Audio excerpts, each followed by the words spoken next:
I think type A people have a type B problem, and type B people have a type A problem.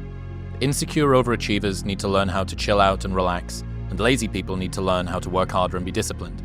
Given that you subscribe to me, I'm going to guess you're probably type A, some version of a walking anxiety disorder harnessed for productivity, as Andrew Wilkinson says. Here's the thing you may have already realized. Type A people with a type B problem get very little sympathy, because a miserable but outwardly successful person always appears to be in a much more preferential position than the content being lazy but on the verge of being bankrupt person. The problems of opportunity will always get less sympathy than ones of scarcity. One feels like a choice, the other like a limitation. One is a bourgeois luxury, the other a systemic imposition. I need someone to teach me how to be disciplined and work harder feels noble and upward aiming and charitable. I need someone to teach me how to switch off and relax feels dopaminergic and addicted and transactional and opulent. Every underdog movie ever has a training montage of someone working their life out by working harder. None included a guy learning how to log out of Slack at 6 p.m. or finally enjoy a beach holiday. So yes, type A people may have objectively better lives, but subjectively, they're ravaged by the sense that they've never done enough. They wake up every morning feeling as if they've already fallen behind, and only if they dominate their entire day flawlessly will they have dragged themselves back up to some minimum level of acceptable output, which means they can go to sleep that night without feeling like they've wasted it. Congratulations, you might be very successful, but you might also be very miserable. Just work harder, bro, advice, reliably makes everyone more successful in the only way that they can be judged, outwardly. There are very few issues in life which can't be solved by just working harder, so everybody treats it like a panacea, not a purpose-built tool. And, on average, maybe more people do need to hear David Goggins shouting in their face to go harder rather than Eckhart Tolle whispering in their ear that they are already enough. But, for a certain, perhaps minority cohort of people, they actually need to hear the opposite message. We need a parasympathetic Goggins. Who's going to carry the TV remote and the cigars? Hashtag rest harder than me.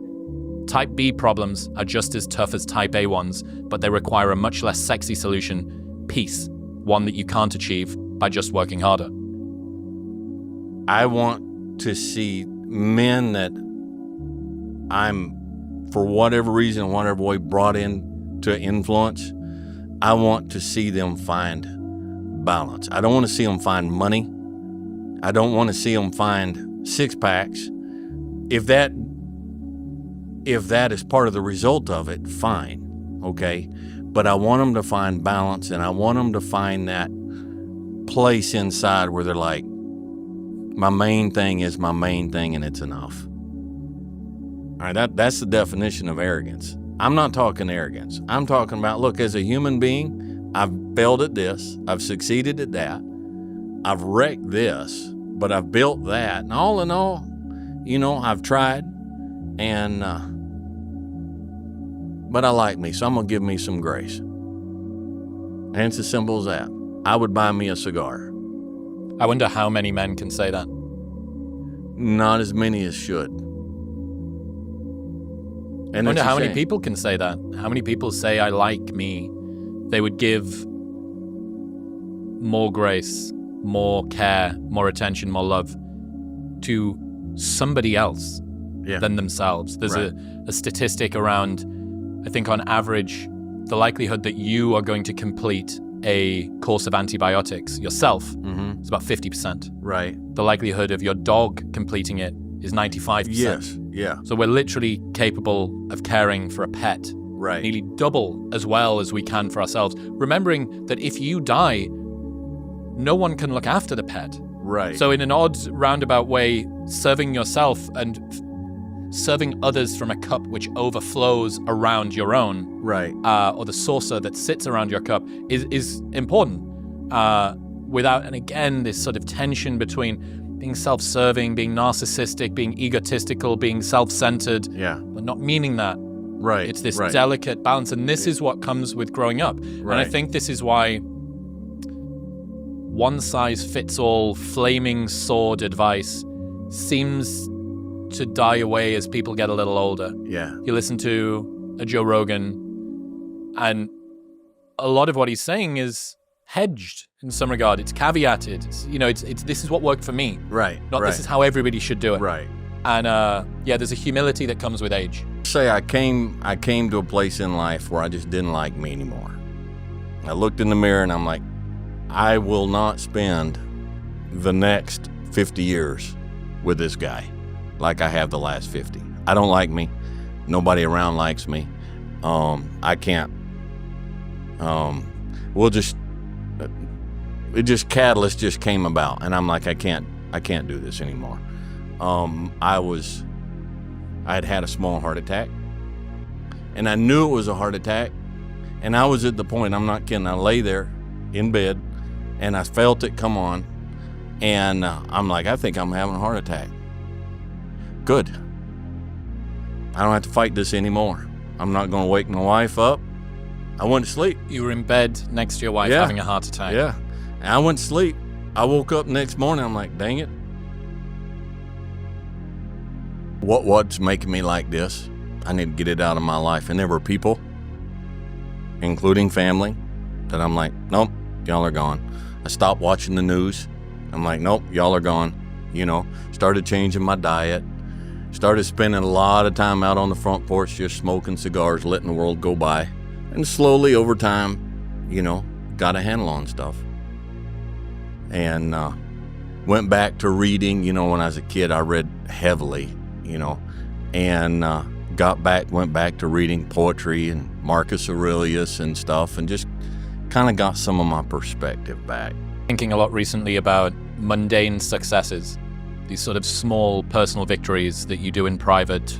There's no fanfare, there's no audience, no one's even going to applaud you, no one's going to give you a pat on the back. Like, how boring of a success to say, I didn't mess up another horse's day today. Like, there is few lower magnificent successes that you could do.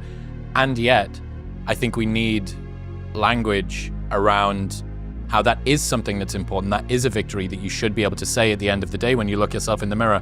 Hey, you were gentle with that person when you were frustrated. Right. This person came up to you and you were all agitated and you chose to put civility first.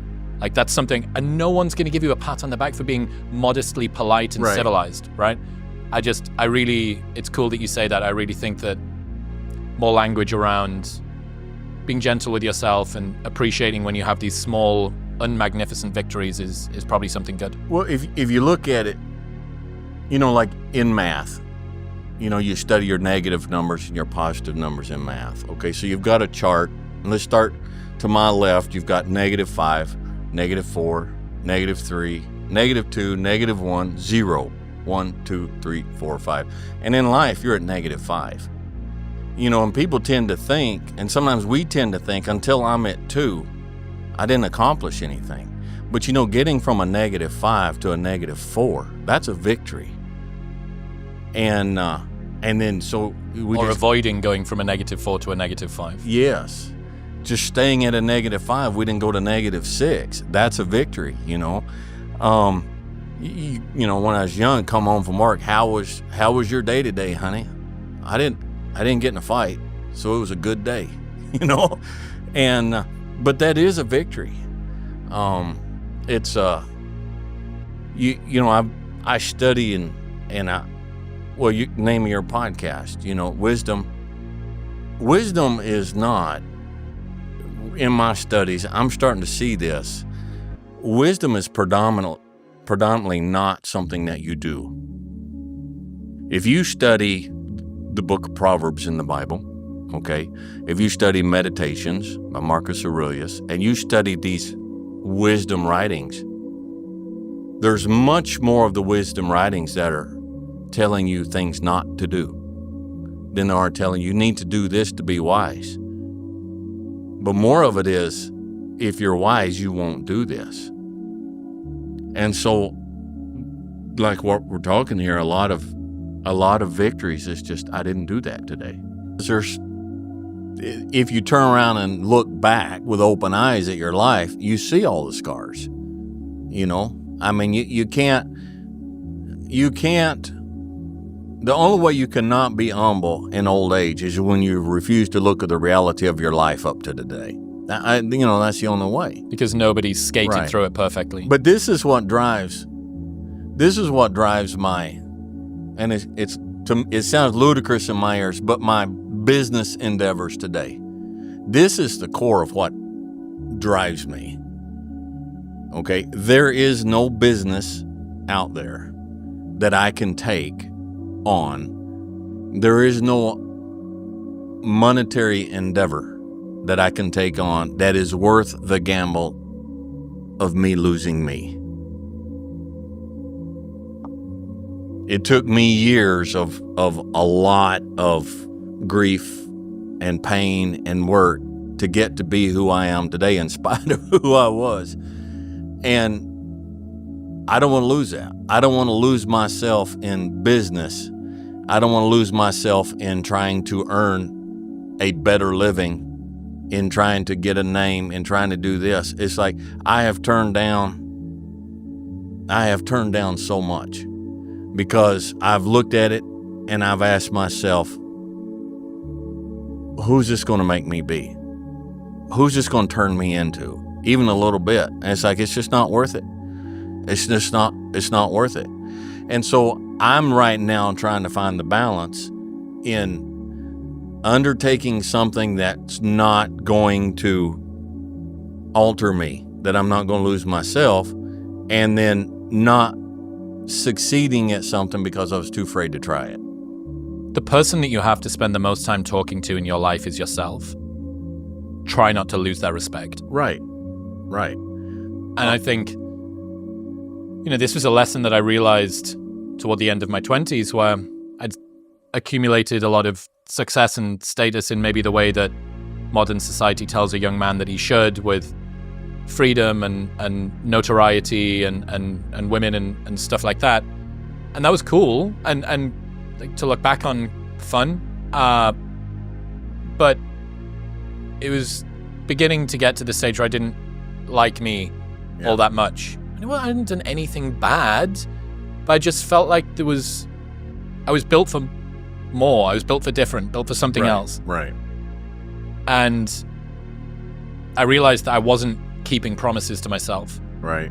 That if I said I was going to wake up at a certain time, the snooze button would be hit 3 times. Right. If I said that I was going to stick to my diet or go to the gym or do this thing, maybe it would happen, but it wouldn't happen quite the way that I'd meant it to, and there would be some negotiating and some cajoling and some falling short.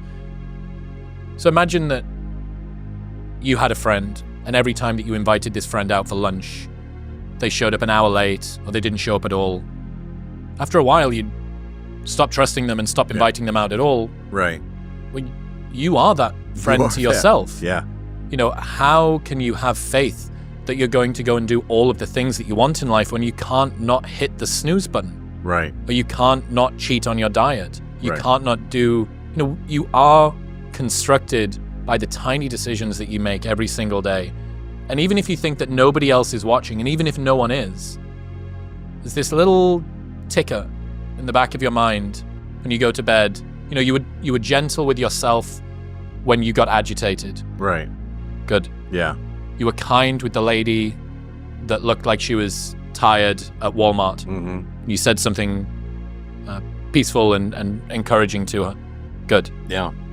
But you did these things. Right. You did something that makes you feel not so proud about yourself. Right. And, in some ways, it's a great correcting mechanism because there is no hiding from it. And Right. People turn to alcohol and distraction and aggression and depersonalization in order to deal with the fact that they don't like themselves. Right. But ultimately, you need to live with the decisions that you make. You Right. need to live with you. And Right. there is this set of scales inside of your mind that's just balancing things all the time. And if it